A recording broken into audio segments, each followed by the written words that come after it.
The Eastern Front was a graveyard for dreams. From the edge of the Baltic to the shadow of the Caucasus, the land itself seemed to devour men and machines alike.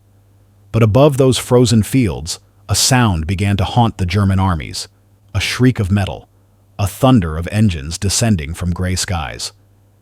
It came without warning, a low, rasping roar that made even veteran soldiers freeze in place. Then came the explosions, sharp, rhythmic, unrelenting. The sky burned red with tracer fire, and when the smoke cleared, the soldiers would whisper the same name under their breath, the Black Death. The Ilyushin Il-2. Sturmovik was never meant to be beautiful. It was not sleek like the British Spitfire, nor elegant like the German Messerschmitt. It was blunt, heavy, armored, more like a flying anvil than an airplane. When it first rolled out of the factory, engineers mocked it. Test pilots called it a flying tank that couldn't fly. Even some Soviet officers doubted it would ever leave the ground. But it did. And when it rose, it changed everything. By the end of the war, it would become the most produced combat aircraft in human history, more than 36,000 built. And to the soldiers on the ground, friend or foe, it became something else, a symbol of survival. June 1941. The German Wehrmacht invades the Soviet Union in Operation Barbarossa, the largest military assault the world has ever seen. 3 million men, over 600,000 vehicles, thousands of aircraft. The Red Army, stunned and shattered, falls back in chaos. In those first months, Soviet airfields are burned to ashes, planes destroyed on the ground, pilots killed before they even touch the sky. Everywhere, panic. Everywhere, retreat. And in the midst of this storm, a new machine sits waiting on the tarmac, a prototype, armored and slow, rejected by its own creators. It bears a simple serial code, Il-2. When Stalin hears of the catastrophe at the front, he summons aircraft designer Sergei Ilyushin to the Kremlin. The leader's words are cold, final, and unmistakable. The Red Army needs a plane that can protect our soldiers. If you fail, do not return. It is not a request, it is a sentence. So the factories begin again, men and women working day and night under the glow of welding sparks. The air smells of oil and desperation. Metal plates are hammered, engines assembled by trembling hands. The Il-2 takes shape, inch by inch, under the weight of survival. It is ugly, it is slow, but it is indestructible. An armored cocoon surrounds the pilot, steel plates 5 millimeters thick. Machine guns bristle from its wings. A cannon sits beneath the fuselage, ready to tear open the armor of German tanks. It cannot dance in the sky, but it does not need to. Its stage is the earth below, the mud, the snow, the columns of German armor crawling east. On the first mission, German troops laugh. They see the squat Soviet plane lumber through the clouds and call it a joke. But when it dives, engines howling, guns blazing, the laughter dies in the smoke. Its shells rip through convoys, tanks, and supply lines. Men scatter for cover. The Il-2 passes once, twice, 3 times, a steel vulture tearing apart the battlefield. Soon, every soldier on the Eastern Front learns the same lesson. The Il-2 does not fight from above. It hunts. In time, its name will carry both fear and awe. To the Germans, it becomes a curse. Schwarzer Tod, the Black Death. To the Soviets, it becomes something sacred, a promise that they are not alone. For the soldiers in the trenches, the sound of its engines means one thing. Help has come from the sky, but behind this machine of steel lies something more fragile, a dream, forged in a desperate nation, kept alive by engineers who refused to give up, and pilots who never expected to come home. This is not the story of a plane. It is the story of faith in metal and the people who climbed into it, knowing that each flight could be their last. And on the horizon of 1941, as the winter deepens and the world burns, the Il-2 Sturmovik begins its long, slow rise from a design mocked in factory halls to the deadliest angel of the Eastern Front. When the German invasion swept into the Soviet Union in June 1941, it did not come quietly. It came like a storm of steel and fire.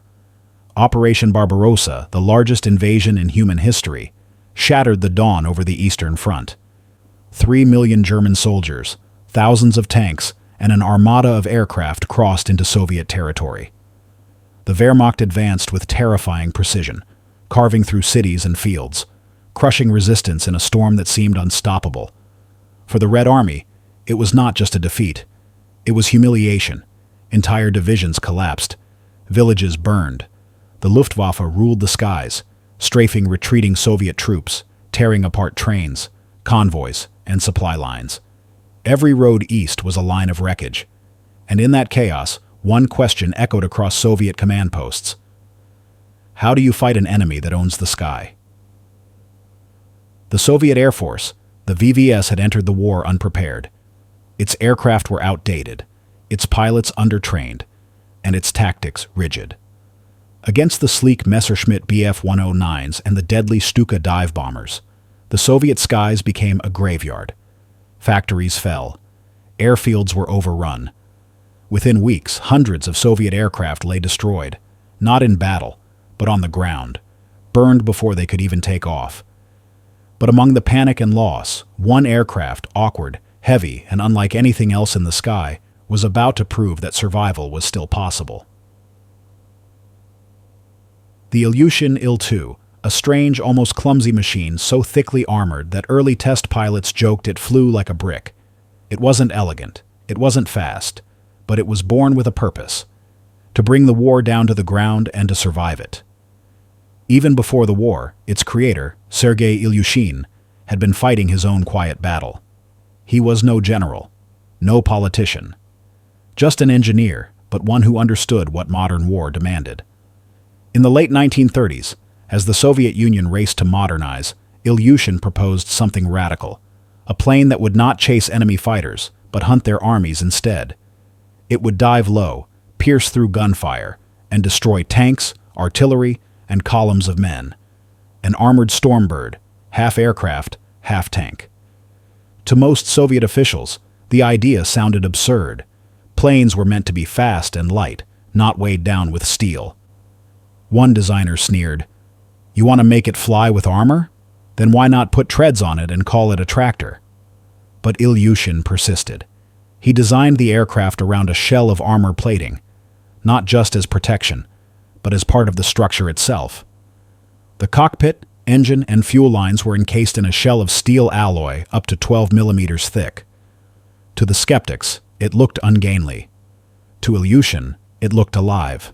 In 1939, his prototype, the BSH-2, took flight. It was underpowered and slow. Stalin himself, after reviewing early reports, was unimpressed. Yet Ilyushin did not stop. He replaced the engine, refined the aerodynamics, strengthened the wings, and tested again.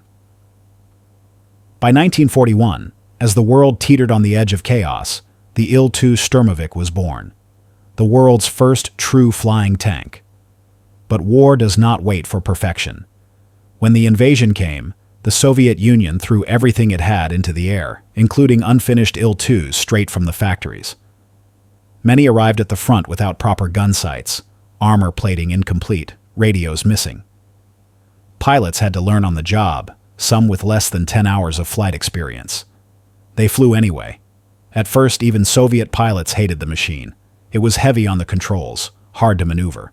It could not climb fast, and if attacked from behind, it was nearly helpless. Many Il-2s were single-seaters, meaning no rear gunner to defend them. The Luftwaffe called them easy meat. In the summer of 1941, losses were staggering. Whole squadrons vanished within days, and yet something began to change. Reports came in from the ground. German columns, once unstoppable, were being slowed, destroyed, broken. Tanks that had rolled unchallenged were now burning husks on the road. The Il-2s had arrived. They flew low, terrifyingly low, barely 50 meters above the ground, their cannons firing armor-piercing rounds, their rockets screaming into enemy formations.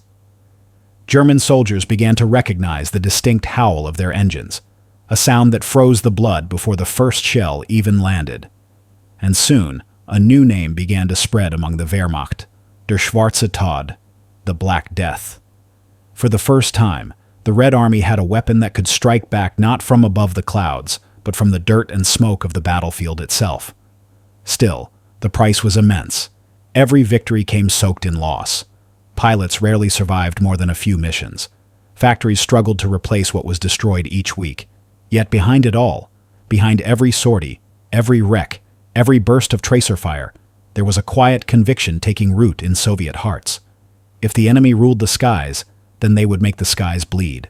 And at the center of it all stood Sergei Ilyushin's stubborn creation, a machine the world once laughed at, now rewriting the very meaning of survival. His name was Sergeant Nikolai Skomorokov. To history, he would one day become a celebrated ace, twice hero of the Soviet Union. But in the summer of 1942, he was just another young man sitting in a cold cockpit, hands trembling on the stick of a machine no one believed would last. He was 22. A farmer's son from Rostov. Before the war, he had never seen the world beyond the Don River. When he joined the Red Air Force, he dreamed of glory. The kind he had read about in the newspapers, of men with scarves fluttering in the wind, smiling beside their shining aircraft.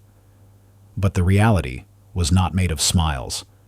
The first time he climbed into the Il-2, it smelled of oil, metal, and fear. The paint was still wet. The fuselage bore the fingerprints of factory workers who had built it overnight, girls barely older than him, working 12-hour shifts under the dim light of a Leningrad factory. Someone had written on the side in chalk, "For the motherland." The words would be burned off within days. Training was a luxury they didn't have. Nikolai learned to fly by watching others crash.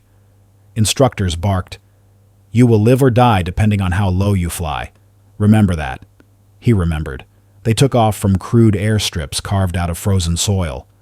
Engines coughed, oil leaked, instruments failed. The cold seeped through his gloves. Sometimes the propeller wouldn't even start, and they would push the plane by hand until the engine caught, the roar echoing across the steppe like a dying beast. The front was chaos. By then, the Luftwaffe dominated the air completely. German fighters patrolled like hawks, picking off Soviet aircraft one by one.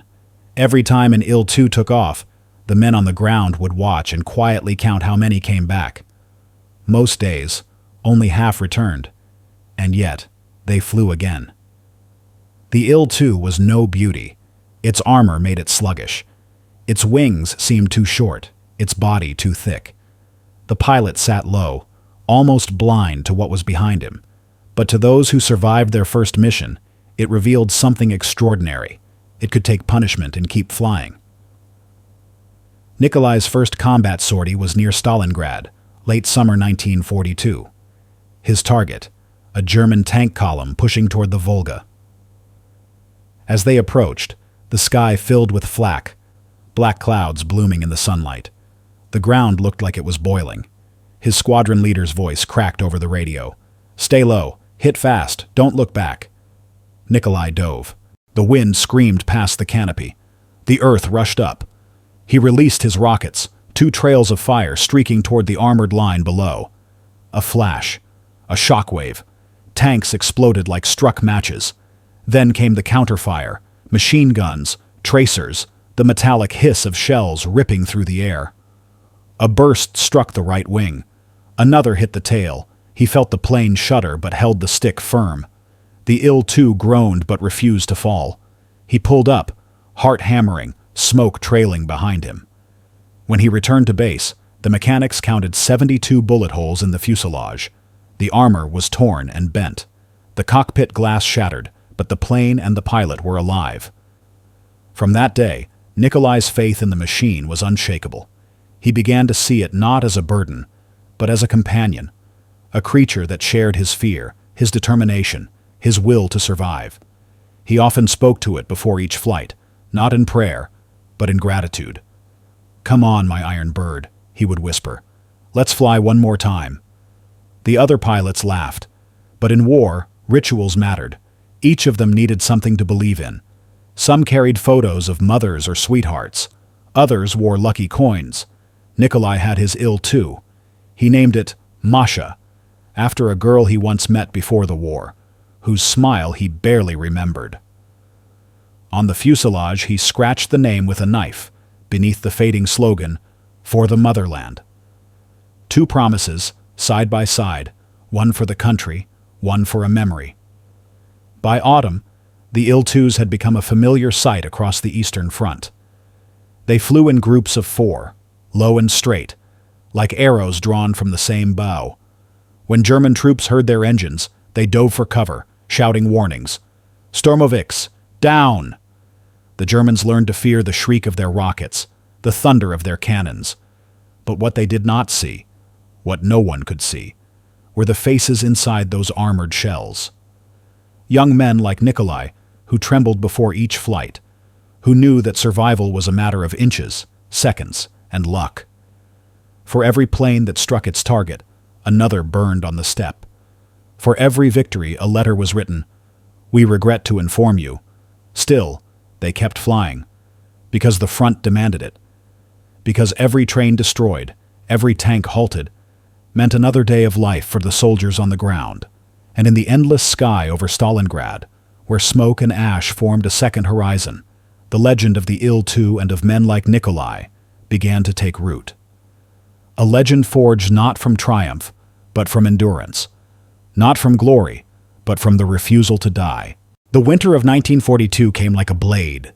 Over the Volga, the air froze into steel, engines cracked in the cold, men's breath turned to smoke, and yet the sky never stopped burning. The battle for Stalingrad had begun. For months, the city was a wound that refused to close, a labyrinth of fire, rubble, and ash where soldiers fought not for ground, but for inches. And above it all, the Il-2 squadrons carved their paths through the storm. At dawn, the flight crews gathered by the airstrip. No tents, no barracks, just the skeletal remains of wrecked planes for shelter. They wore heavy coats, their faces blackened by smoke and oil. Mechanics worked in silence, hammering frozen panels, patching bullet holes with scrap metal. Fuel was scarce, ammunition scarcer still, but orders kept coming. Destroy German armor at coordinates 5743. Do not fail. There was no if, only when. The Il-2s were now flying in Sturmovik pairs, one pilot, one rear gunner, a new design modification that had arrived too late for many of the early crews. The second man, often barely trained, sat behind the pilot with a 12.7mm UBT machine gun, his only protection against the swarms of Messerschmitts. Nikolai Skomarokov finally had a gunner. His name was Ivan Korolyov, 19 years old, a former tractor mechanic from Kursk. He had never been in the air before that week. "Just keep your eyes open," Nikolai told him. "If you see something with a cross on it, shoot." Ivan nodded, gripping the handles of the gun like a lifeline. That was all the training he would ever get. December 14th, 1942. A mission no one would forget. A German armored column was pushing along the Kalach Road, 30 tanks, escorted by half-tracks and infantry. The Red Army on the ground was too weak to stop them, so the call went up. "Send the Sturmoviks." 6 Il-2s roared down the frozen runway. Engines howled. Snow blasted into white clouds behind their tails. They climbed into the gray dawn, flying low, always low. At 300 meters, they spotted the column, a dark scar moving across the snow. Nikolai's voice came through the radio. "Target in sight. Prepare for attack." They broke formation, diving in pairs, each pilot picking his mark. The first salvo of rockets streaked out, a dozen trails of fire slicing through the air. Explosions rolled across the ground. 2 tanks were hit, black smoke spiraling upward. But the Germans reacted fast. Flak guns swung upward, filling the sky with bursts of steel. Tracer fire stitched the air, cutting through the formation. The second Il-2 took a direct hit. It spun once, twice, and vanished in a ball of flame. No parachutes. Nikolai's cockpit shook with the shockwave. He clenched the stick, eyes locked on the target. Behind him, Ivan fired short, controlled bursts. He couldn't see what he hit, but he fired anyway. They came in again. This time, Nikolai lined up the lead tank, a Tiger. He released 2 132mm rockets. The missiles struck just behind the turret. The armor split like an Egg. A voice crackled over the radio. Good hit. Column halted. But the moment of triumph was brief. A shadow swept across the snow. Messerschmitts. 3 Bf-109s diving out of the sun. Behind us! Ivan shouted. The first burst tore past the tail. The second ripped through the rear armor. The Il-2 jolted violently. Warning lights flashed red. Nikolai forced the stick forward, skimming barely 20 meters above the ground. Bullets chewed into the wings. The smell of gasoline filled the cockpit. Hold on, he yelled. The Il-2's armor, the same dead weight engineers once mocked, now became its salvation. Cannon shells flattened against its steel skin. Fragments ricocheted off. For 10 eternal seconds, they flew through a hailstorm of metal and fire. Then, silence. The German fighters broke off, diving too steeply to recover. 2 didn't come back up. When they landed, Nikolai's plane was a ruin, riddled, scorched, half dead. But both men climbed out alive. Ivan's hands were bleeding. He had fired until the barrels glowed red. The ground crew surrounded the wreck in silence. No cheering, no laughter, just quiet awe. On the fuselage, next to the old chalk words, "For the motherland," someone scratched a new phrase. They thought we wouldn't come back. By early 1943, the Il-2 had earned a name whispered with dread across the Eastern Front. The Germans called it Fleischwolf, the meat grinder. But to Soviet troops it was something else entirely. They called it Bratishka, the little brother. Because when it appeared over the battlefield, it meant someone up there was watching over them. Infantrymen would throw their caps into the air when they saw the black silhouette swooping low. The roar of the Il-2 was more than noise. It was hope, iron and fury forged together. For the first time, the Red Army began to believe the impossible, that they could fight back and win. As the months passed, the tactics evolved. Il-2 formations began flying in wedges of 6 or 8, rotating in continuous attack cycles. While one pair struck, another climbed, rearmed, and covered from above. Each mission became a symphony of precision and chaos. The sound of cannon fire, the crack of rockets, the rising hum of engines blending into a single thunderous rhythm, the rhythm of survival. And yet, the cost was unbearable. For every German tank destroyed, an Il-2 was lost. By the end of Stalingrad, nearly half the Soviet assault aircraft force was gone. But those who lived, those who kept flying through the smoke and snow, changed the face of the war. The flying tank that had once been mocked by skeptics was now feared by entire divisions. And behind every sortie, every explosion, were men like Nikolai and Ivan, nameless, unseen, bound to their machines like souls welded to steel. When the last German units in Stalingrad surrendered in February 1943, the pilots didn't celebrate. They stood by their battered planes in the snow, helmets under their arms, eyes fixed on the horizon. They had survived one battle, but the war, the endless sky of fire, was far from over.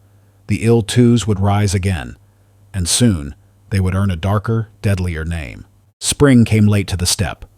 When the snows melted, the fields revealed more wreckage than grass, burned-out tanks, twisted wings, shattered glass reflecting the pale sun. The air still smelled of smoke and oil, and above it, the Il-2s flew again. By now, Nikolai Skomorokov had completed more than 40 missions.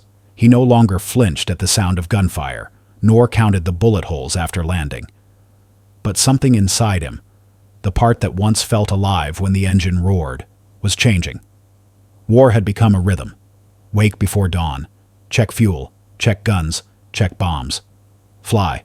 Attack. Return. Eat if you can. Sleep if you can. Repeat. There was no victory, only survival measured in days. The new recruits arrived constantly. Boys who still carried the smell of the factory floor, who spoke in whispers, who smiled nervously when handed their first flight suit. Few lasted more than a week. Nikolai watched them go. He stopped learning their names. It was easier that way. At night, the squadron would sit around a makeshift stove, a rusted oil drum glowing red in the dark. They didn't talk about battles. They talked about food, about girls, about the sound of the river in springtime. Sometimes someone would pull out a harmonica. The tune was always the same, slow, quiet and unfinished. The wind would carry it away before the last note. One evening, as the sun bled across the horizon, Ivan, his gunner, sat on the wing of their plane, cleaning the weapon he had come to know like a friend. "Do you ever think we'll see home again?" he asked. Nikolai didn't answer. He just looked at the distant smoke rising from the front, the horizon flickering like a dying fire. Then he said quietly, "Home doesn't wait for men like us anymore." Ivan said nothing more. He went back to wiping the barrel. The silence between them was not empty. It was understanding. The next morning, they flew 3 sorties in a single day. Each time, the targets were the same: rail lines, convoys, bridges. Each time the sky seemed to tighten its grip, as if trying to crush them between earth and cloud. On the third run, their formation was caught by surprise. 6 German FW-190s dove from above, their guns flashing like lightning. "Break! Break!" The radio erupted in static and screams. Nikolai yanked the stick, diving so low he could see the trees whip past below. Ivan fired wildly at the chasing fighters. One German plane burst into smoke, then another. But a moment later, a burst struck their left wing. The Il-2 shuddered. Oil splattered the canopy. "Engine hit!" Ivan shouted. Nikolai didn't reply. He kept flying, lower, faster, the landscape blurring beneath them. They cleared the tree line and managed a crash landing on an open field, the landing gear tearing through the soil. The impact threw them both forward, the harness biting into their shoulders. When the plane stopped moving, there was only silence, broken by the ticking of the cooling engine. Ivan laughed first. It wasn't joy. It was disbelief. Then Nikolai joined him, both sitting in the dirt, surrounded by smoke and the smell of gasoline. They laughed until they couldn't breathe. That night, they were found by a Soviet patrol. When they returned to base, their comrades greeted them with quiet nods, no cheers, no questions, because every man there understood what it meant to come back. The next morning, Nikolai found Ivan asleep under the wing of the plane, the same plane that had saved them, now patched, scorched, still standing. He placed a hand on the cold armor. It was pitted with holes, the paint blistered and flaking. But to him, it was alive, like an animal that had carried them through hell and returned. He whispered, "Good work, Masha." The war changed him. He stopped writing letters. There was no one left to receive them. He stopped counting missions. The number didn't matter. He stopped fearing death because it had already passed him so many times that it began to feel like an old acquaintance. What frightened him now was something else, the emptiness that followed survival. When the mission was over, when the engine stopped, when the world went quiet, he would hear the echo of those who didn't come back. The names that were never called again at roll call. The airfield was full of ghosts. Every wreck in the snow was a grave without a name. In those rare moments between flights, he began to write in a small notebook. Not orders, not reports, just fragments of thought. Today the sun rose red. I saw a man cry when he heard his plane would fly again. The earth below looks peaceful from the sky. But it is not. He would never publish those words, but they survived in fragments, in the memories of others who flew beside him. Through them, we glimpse not just the machine, but the man inside it, a man who no longer fought for glory, or medals, or orders. He fought because someone had to, because the tanks wouldn't stop otherwise, because the men in the trenches needed the roar of his engine to remind them that they were not alone. In that, perhaps, lies the quiet truth of the Il-2 pilots. They were not heroes by choice. They were survivors by necessity. And every time the engine started again, they made a pact with fate to fly once more into a sky that had already taken so many of their friends. They flew not for victory, but so that others might live to see it. By the summer of 1943, the war had reached a single burning point, Kursk. It was the largest clash of armor and fire the world had ever seen. 6,000 tanks, 2 million men, and a sky so crowded with smoke and planes that sunlight barely touched the ground. The Germans came with their best, the Tigers, the Panthers, sleek and new, their armor thick as faith. They believed the Soviet front would shatter in days. They were wrong, because by now the Red Air Force had changed. No longer scattered, untrained, or desperate, they had become a storm, and at the heart of that storm was the Il-2. From the air, the battlefield looked alive, a crawling mass of steel, dust, and fire. Columns of German tanks moved like black veins across the land, their turrets turning slowly toward the east. Above them, the sky thundered. Hundreds of Il-2s roared into formation, flying low, too low for comfort, but perfect for killing. The pilots knew this dance by heart: fly in pairs, attack fast, vanish before the fighters can dive. Skomorokov led the second wave. His voice crackled through the radio. Stay tight. Remember, one strike, one breath. He pushed the throttle forward. The engines screamed. The earth rose to meet them. Below, the first wave had already begun their attack. From their wings streaked a rain of rockets, white smoke trails tearing the air apart. They struck the German tanks in bursts of orange and black, scattering infantry like ants. Nikolai could see it all: the chaos, the burning wrecks, the sudden flashes where armor melted under 23mm shells. He felt no joy, only focus. He lined up his sights on a Panther breaking through a wheat field, its gun turning toward a Soviet trench. He squeezed the trigger. The cannons thundered. The shells tore into the tank's rear, the weakest point. A bloom of flame erupted, followed by a column of smoke. "Direct hit!" Ivan shouted behind him, but they couldn't linger. German flak guns were already swiveling, the air turning into a cage of red and black. They dove again, lower 30 meters above the ground. Too close for comfort, but close enough to strike with precision. The radio was chaos. "Sturmovik's under fire. 2 down, 3 more incoming. Cover from east." The Luftwaffe was there. Fu-190s dropping from the clouds, slicing into formations like hawks. "Stay with me," Nikolai yelled, banking sharply. Ivan's gun roared behind him, the casings rattling like rain on metal.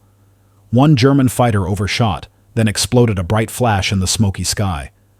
For a moment, it felt as if the air itself was burning. But through that inferno, the Il-2s pressed on. For every one that fell, another took its place. Their discipline was mechanical, almost suicidal, but it worked. The German advance began to falter. Columns broke apart, radio orders dissolved into panic. Tank crews called the Il-2s by a new name: Schwarzer Tod. By nightfall, the fields of Kursk were burning. The ground trembled from the explosions of fuel and ammunition. Nikolai's plane came back covered in soot, armor dented, the wings scarred. He stepped down from the cockpit slowly, his hands trembling. Around him, other pilots were landing, some with smoke trailing behind, some missing entire chunks of fuselage. One plane belly landed on the edge of the strip, the pilot crawling out, bleeding but alive. The mechanics cheered. It was the only kind of celebration they allowed themselves anymore. That night, Nikolai sat by the plane's shadow, staring at the dark outline against the stars. He could still hear the echoes of the battle, the roar of engines, the whistle of rockets, the thunder of flak. Ivan brought him a tin cup of tea. It was lukewarm, metallic, but it felt like life. "They'll talk about today," Ivan said quietly. "Maybe," Nikolai replied, "if anyone's left to tell it." He smiled faintly, the first real smile in months. He had survived again, but it wasn't luck anymore. It was something harder, forged in the same fire as the steel that surrounded him. The reports came in the next morning. The German offensive had stalled. Their armored spearhead was shattered, their morale broken. The Red Army was advancing. For the first time since the war began, the tide had turned, not just on the ground, but in the air. And in that victory, one machine stood above all others. The Il-2, the slow, ugly, indestructible beast that had once been dismissed as obsolete, had become the weapon of vengeance. It was no longer just an aircraft. It was a symbol of endurance, of sacrifice, of the thousands who flew low so others could stand tall. When the morning sun rose over Kursk, its light fell on the wrecks of both sides, Soviet and German, scattered across the fields like fallen birds. But above them, a few Il-2s still flew, circling slowly, wings glinting in the dawn. The Black Death had not just survived, it had changed the course of history, and in that moment, for the first time in a long while, Nikolai looked at the horizon, and believed not in victory, but in the simple, stubborn possibility of survival. The war ended not with trumpets, but with silence. In May 1945, the guns fell quiet. The sky, for the first time in years, held only clouds, no smoke, no fire, no machines. Men stepped out of cockpits and trenches and simply stopped moving. Some wept. Some just stared. No one quite knew what to do with the absence of noise.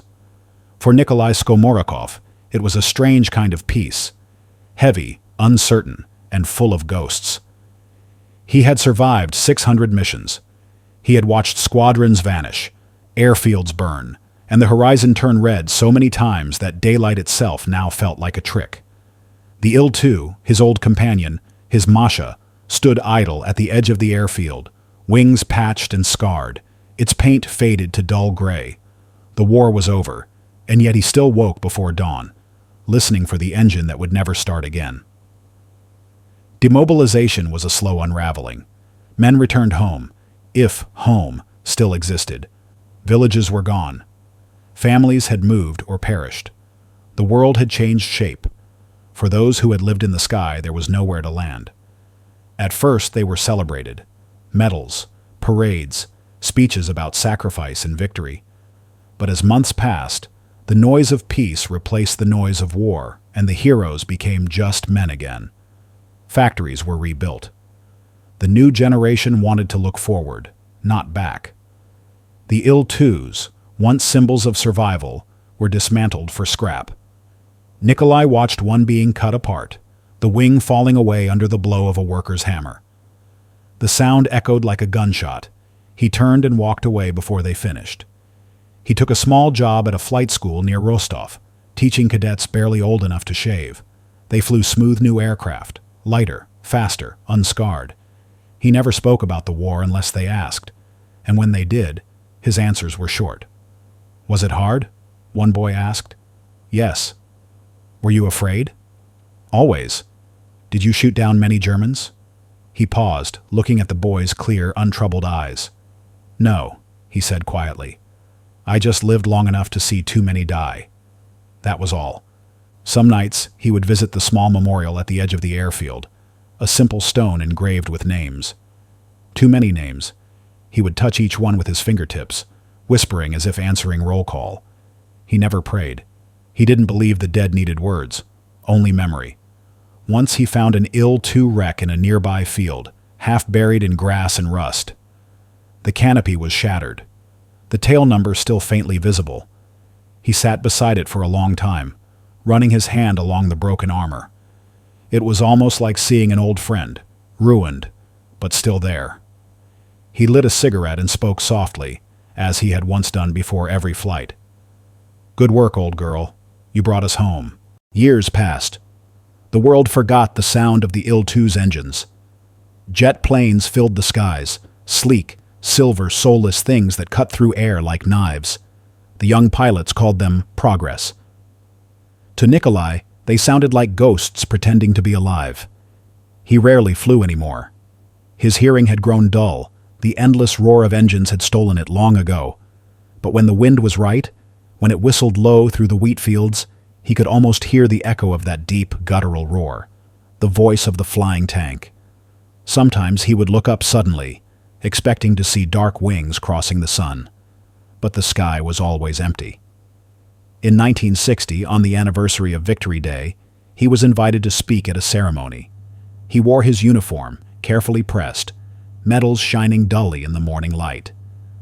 When it was his turn, he stepped to the podium and looked at the crowd, rows of children, soldiers, old veterans, widows. He said only this: "We flew low, so low we could see the faces of the men we fought for. We did not fly to kill.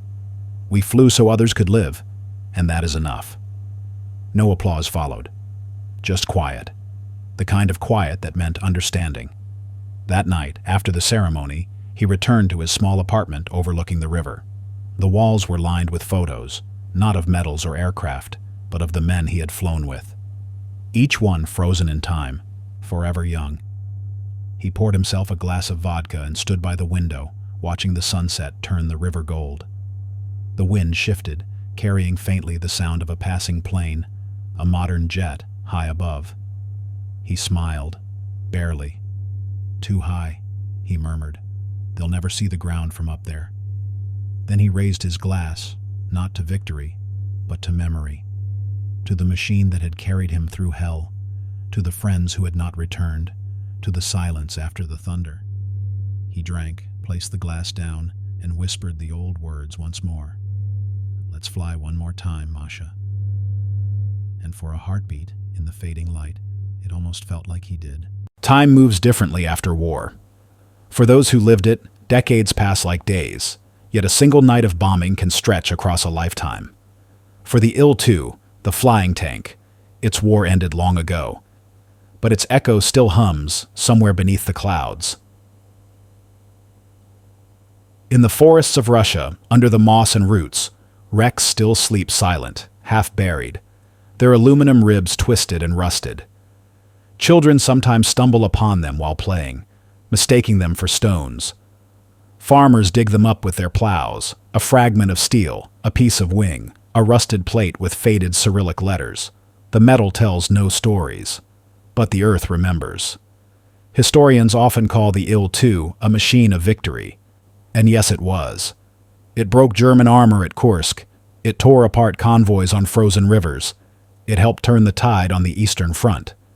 But that's not why people still whisper its name. They remember it because it was human. Because inside that steel beast, there were always two souls. A pilot, a gunner. Two men in a narrow coffin of armor, flying so low they could see the faces of the soldiers below. The same soldiers who would later carve their names into the ruins of Berlin. The Il-2 was never just a weapon. It was a heartbeat, fragile, stubborn, defiant. Today, a few of them still fly, restored by careful hands, painted again in faded olive green, with red stars bright against the wings. When their engines start, a deep growl fills the air, slow, uneven, alive. Old men lift their heads. Some smile, some weep, because that sound carries the weight of a nation's memory, the sound of survival, of youth, of loss. A museum visitor once asked an aged veteran standing near one of those planes, "Was it really invincible?" The man smiled. "No," he said, "but it made us feel like we were." Every war machine eventually becomes a relic. But the Il-2's story, like the people who flew it, never truly ends. It lives in the photographs yellowed by time, in letters sent home from frozen airfields, in the smell of oil and dust in old hangars, in the quiet pride of a generation that never spoke much about what they saw. They called it the Black Death. But for those who flew it, it was something else entirely, a companion in the storm, a promise that they would not fall without a fight. History often remembers names like Stalin, Hitler, Zhukov, Guderian. But behind every line on every map were men like Nikolai, men who didn't command armies, but simply refused to die. Men who patched their aircraft with tin and hope. Men who carried the weight of a nation on rusted wings. And when the war was over, they returned home, built families, planted trees, and said nothing. Because what could words add to what they had already lived? In the end, the Il-2's greatest victory was not destroying tanks, nor surviving bullets. It was enduring memory. It taught those who followed that strength is not in the machine, but in the heart that flies it. That courage is not loud. It is the steady hum of an engine starting one more time. That heroism is not a medal, but a name carved on the inside of a cockpit, just to remind the next pilot that someone was here before. The last surviving Il-2s now rest in museums, polished, restored, silent. Visitors walk by, read the plaques, take photographs. But if you listen closely, in the hum of the lights, in the breath of the air around the fuselage, you might hear it.